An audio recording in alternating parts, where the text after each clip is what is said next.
CNN's Lori Siegel. I want to start with just a basic question, Mark. What happened? What went wrong? So this was a major breach of trust, and I'm really sorry that this happened.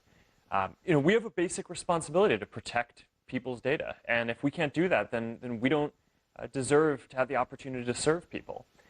So our responsibility now is to make sure that this doesn't happen again. And there are a few basic things that I think we need to do to ensure that. One is making sure that developers like Alexander Kogan, who got access to a lot of information and then improperly used it, just don't get access to as much information going forward. So we are doing a set of things to restrict the amount of access that developers can get going forward. But the other is we need to make sure that there aren't any other Cambridge Analyticas out there, right, or folks who have improperly accessed data. So we're going to go now and investigate every app that has access to a large amount of information from before we lock down our platform.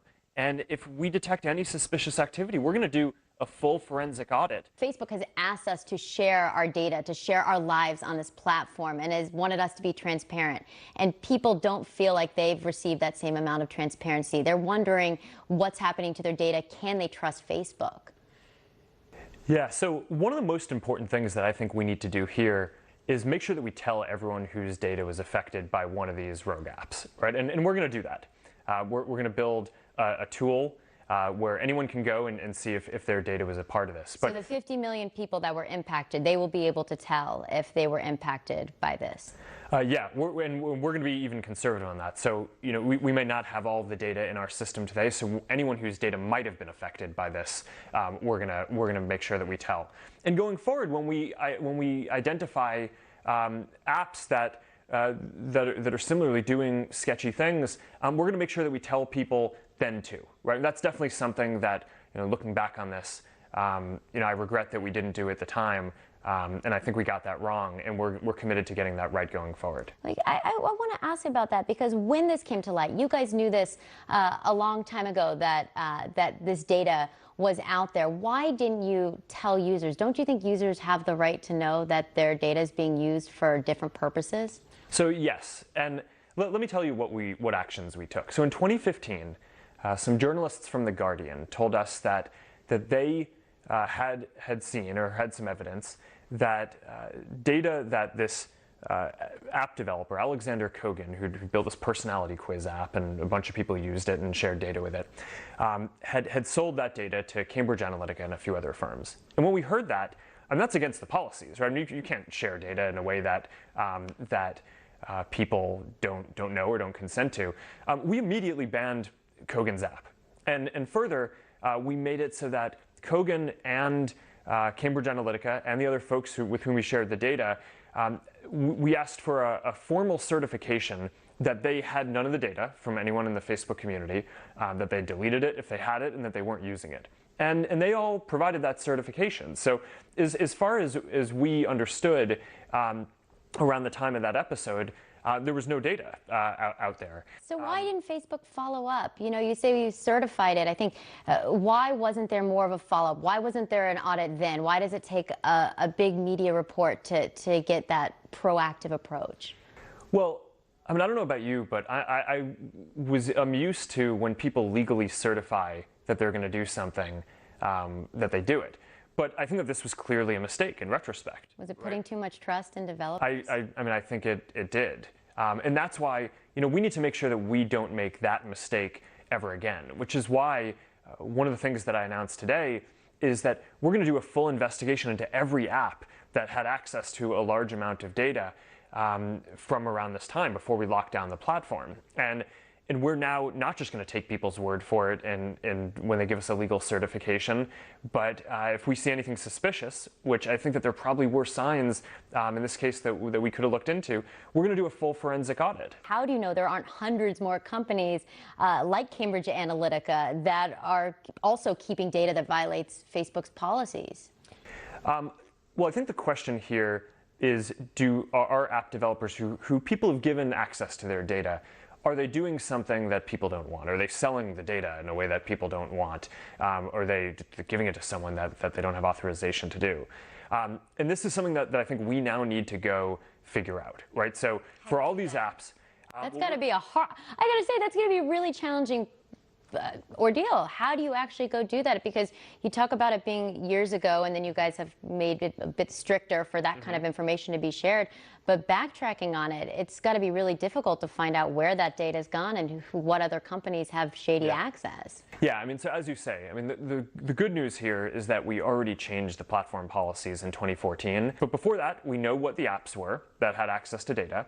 We know how many people were using those services, and we can look at the patterns of their data requests. And based on that, we think we'll have a pretty clear sense of whether anyone was doing anything abnormal, and we'll be able to do a full audit of anyone who is questionable. Do you have any scale or any scope of what you expect to find? Anything in the scope of what happened with Cambridge Analytica, where you had 50 million users?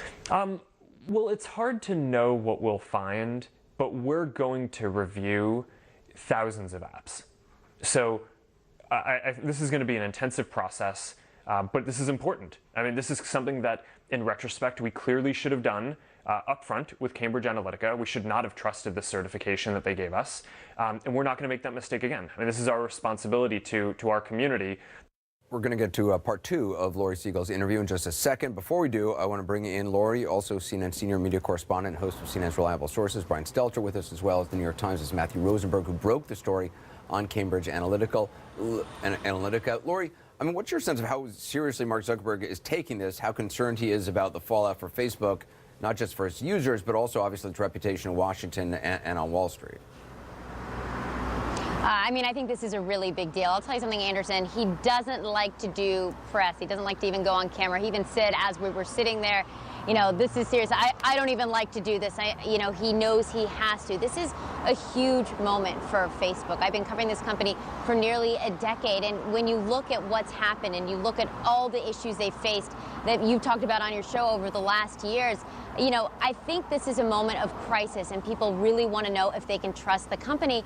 And I think the general consensus, not just in America, but all around the world, is, can Facebook be trusted with your data? What's happening? Is the platform being weaponized by foreign actors, and are they taking it seriously enough? You know, they've told me, Mark told me today, they're putting many resources into this. They're taking it incredibly seriously. But it's interesting, because one thing you didn't see is he said, you know, we're really getting in front of it. And I said to him, but we're sitting right here and we're talking about it, you know. So how do you guys continue to how do you take a proactive approach as opposed to a reactive approach? Because I think a lot of us are pretty sick of seeing, you know, Russian actors are influencing folks on Facebook, or, you know, you have these bogus social media profiles, and then we see the after the fact blog post. I think now the pressure is on for them to really get in front of this, because it's going to impact not just their users, but also their business bottom line at this point. Matthew, do you really believe that Facebook is getting in front of this? You know, I mean, I'm going to take them at their word. One thing I did notice is that throughout Mark Zuckerberg's comments, throughout kind of Facebook's public reaction to this, has been this kind of, we were deceived, these developers, you know, they lied to us, they didn't tell us the truth, that we're somehow the victims here too. And I think there are facts that are unimpeachable here, which is that Facebook knew about this in December 2015. Facebook then went out, and as they told us, they thought the most efficient use of their resources was to quietly try and just make sure all the data was deleted. They didn't inform anyone, they didn't tell anyone. And, you know, sitting some distance to that looks like, well, we don't want to tell any users because we don't want people to know about it. We just wanted to quietly get rid of it. I think that's something Facebook really needs to kind of grapple with. That, you know, you've got a company here that does not like to operate publicly. It does not like to publicly acknowledge that there are problems here. And if you're not willing to publicly acknowledge that maybe this wasn't a good way to handle things, if you're looking like, you know, these app developers lied to us, it does raise questions about what your future conduct is going to be. Brian, I mean, you know, Matt raises a great point that they knew about this a long time ago, and basically, you know, they were taking measures, but they weren't informing anybody. Yeah, the argument from Facebook today is, look, we're confronting the problems of the past. We had these loose data policies in the past that are still haunting our company today, and we're reckoning with that now. I think, however, this entire story and the attention around it, it's shining a bright light on what is usually a very dark corner of the web about our privacy, our data, how Facebook really uses the information we share. And that's an issue today and tomorrow and down the line. I think a lot of users wonder, okay, this happened a few years ago. What's happening today on Facebook? Am I really safe and protected? Because all I've heard in the past 18 months, if I'm an ordinary Facebook user, is that fake news stories polluted my timeline before Election Day. And then it turns out there were Russian ads as well. And now I'm hearing my data might have been exploited by campaigns.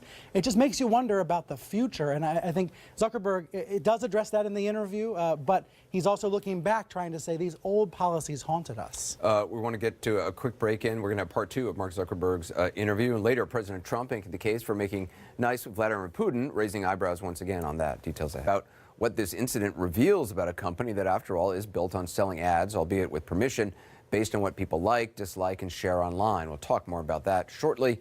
Here's part 2 of Laurie Siegel's exclusive interview with Facebook CEO Mark Zuckerberg.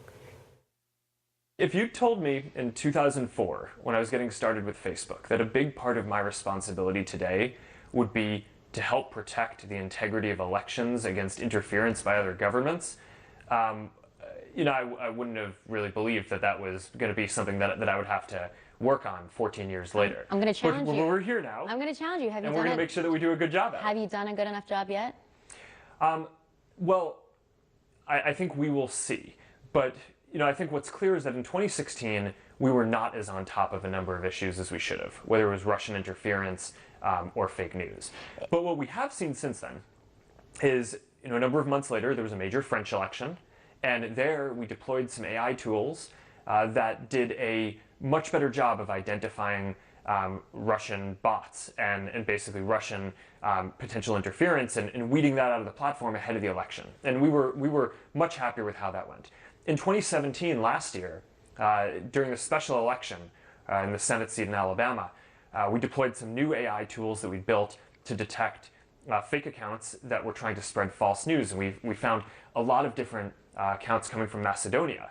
So I think the reality here is that this isn't rocket science, right? I mean, there's a lot of hard work that we need to do to make it harder for nation states like Russia to do election interference, to make it so that trolls and other folks can't spread fake news.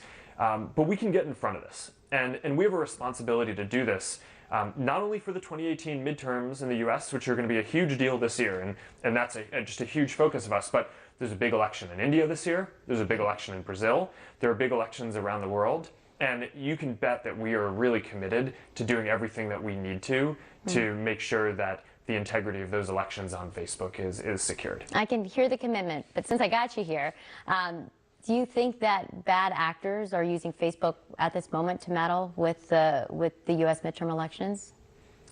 I'm sure someone's trying, right? And I'm sure that there's, V2 of version 2 of whatever the Russian effort was in 2016. I'm sure they're working on that, and there are going to be some new tactics that we need to make sure that we observe and get in front of. Do you know what speaking of getting in front of them, do you know what they are? Do you have any idea? Yes, and I think we have some sense of the different things that we need to get in front of. Are you specifically seeing bad actors try to meddle with the U.S. election now? I'm not 100% sure what that means, because it's not. I think that the candidates aren't all Are you seeing anything new or interesting? What we see are a lot of folks trying to sow division, right? So that was a major tactic that we saw Russia try to use in the 2016 election. Actually, most of what they did was not directly, as far as we can tell from the data that we've seen, was not directly about the election, but was more about just dividing people. And so they'd run a group on, for pro-immigration reform, and then they'd run another group against immigration reform and just try to pit people against each other. And a lot of this was done with fake accounts that we can do a better job of tracing and using AI tools to be able to scan and observe a lot of what is going on. And I'm confident that we're going to do a much better job. Lawmakers in the United States and the UK are asking you to testify. Everybody wants you to show up. Will you testify before Congress? So the short answer is I'm happy to if it's the right thing to do. Facebook testifies in Congress regularly on a number of topics, some high profile and some not. And our objective is always to provide Congress with this extremely important job to have the most information that they can. Right? We see a small slice of activity on Facebook, but but Congress gets to have access to the information across Facebook and all other companies and the intelligence community and everything. So what we try to do is send the person at Facebook who will have the most knowledge about what Congress is trying to learn. So if that's me, then I am happy to go. What I think we found so far is that typically there are people whose whole job is focused on an area, but I would imagine at some point that that there will be a topic where I am the sole authority on, and it will make sense for me to do it, and I'd be happy to do it at that point. You are the brand of Facebook. You are the name of Facebook. People want to hear from you. And that's why I'm doing this interview. But I think that there's the question in a question of congressional testimony is what is the goal, right? And that's not a media opportunity, right? Or at least it's not supposed to be. The goal there, I think, is to get Congress all the information that they need to do their extremely important job. And we just want to make sure that we send whoever is best informed at doing that. I agree separately that that there's an element of accountability where I should be out there doing more interviews. And as uncomfortable as it is for me to do a TV interview, it's I think that this is an important thing that as a discipline for what we're doing, I should be out there and being asked hard questions by journalists. Knowing what you know now, do you believe Facebook impacted the results of the 2016 election? Oh, that is hard. I think that it's really hard for me to have a full assessment of that. It's the reality is, well, there are so many different forces at play, right? The organic posting that people did, the Get Out the Vote campaigns that we ran, the pages that both candidates ran, the advertising that they did. I'm sure that all of that activity had some impact. It's hard for me to assess how much that stacked up compared to all of the campaign events and advertising that was done off of Facebook and all of the other efforts. And I think it's also hard to fully assess the impact of that organic activity, which we're actually quite proud of, right? But also the bad actors and too. The bad stuff. That's what I'm saying. Yeah. So I think it's hard to fully assess. Given the stakes here, why shouldn't Facebook be regulated? I actually am not sure we shouldn't be regulated. I think in general technology is an increasingly important trend in the world, and I actually think the question is more what is the right regulation rather than yes or no, should it be regulated? What's the right regulation? Well, there's some basic things, then I think that there are some big intellectual debates. On the basic side, there are things like ads transparency regulation that I would love to see, right? If you look at how much regulation there is around advertising on TV and print, it's just not clear why there should be less on the internet, right? You should have the same level of transparency required. And I don't know if a bill is going to pass. I know a couple of senators are working really hard on this, but we're committed, and we've actually already started rolling out ad transparency tools that accomplish most of the things that are in all the bills that people are talking about today. Because we just think that this is an important thing. People should know who is buying the ads that they see on Facebook. And you should be able to go to any page and see all the ads that people are running to different audiences. How has being a father changed your commitment to users, changed your commitment to their future and what a kinder Facebook looks like? Well, I think having kids changes a lot. And like what? Well, I used to think that the most important thing to me by far was, my having the greatest positive impact across the world that I can. And now, I really just care about building something that my girls are going to grow up and be proud of me for. And I mean, that's what is kind of my guiding philosophy at this point is, when I come and work on a lot of hard things during the day and I go home and just ask, will my girls be proud of what I did today? Back now with Laurie Siegel, Brian Stelter, and Matthew Rosenberg. Brian, do you think he is done enough in terms of, he doesn't give a lot of interviews. He's clearly concerned about this enough to suddenly put himself out there. Has he done enough to quell the criticism? The short answer is no, but the longer answer is this is a very positive step. You're right. He hates doing these interviews. He's not very good at them. He'd rather be spending the day with his engineers. But Mark Zuckerberg at this point is a world leader. He controls one of the most important companies on the planet, which has the power to shape campaigns and elections and wars.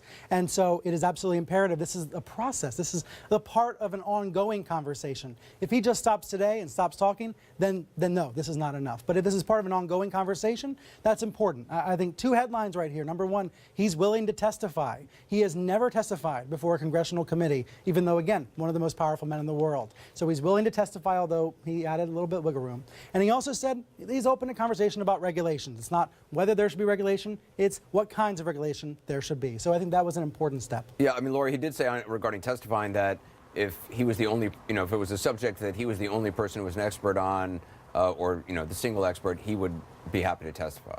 I think that was basically his message.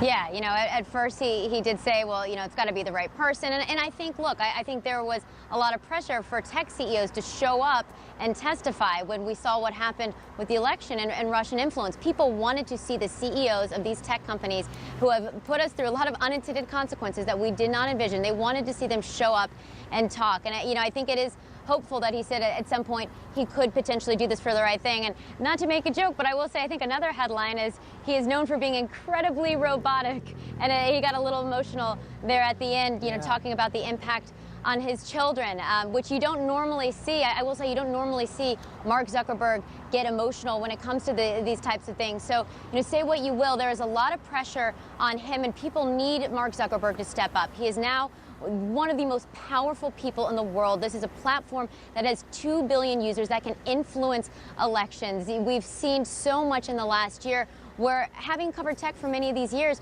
you want our tech leaders to grow up, to have children, to want to build a better world for those children and want to protect us. And I think, this is a step. I think Brian is right. This is a step, but we need more transparency. Yeah. Transparency is the buzzword behind closed doors at Facebook.